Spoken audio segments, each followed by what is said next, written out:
Защо българите се кичим с мартеници? Защо точно тази дата и тези цветове? Не знам много за миналото си, но съм сигурна, че предците ни не са правили нещата случайно. Затова започнах да търся отговори.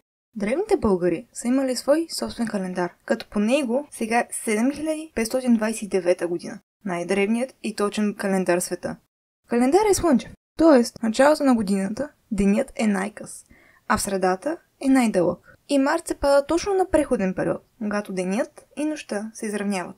Българите са нареждали празниците си според него и датата 1 март се е запазила и до днес. Това съвпада с преданията, че мартеницата е вестител на пролета. Но защо червено и бяло?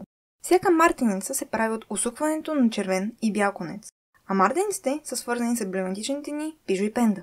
За жалост не успях да открия дали едната фигурка трябва да е точно определен цвят, но в едно съм сигурна. Червеното и бялото са олицетворение на мъжката и женската сила.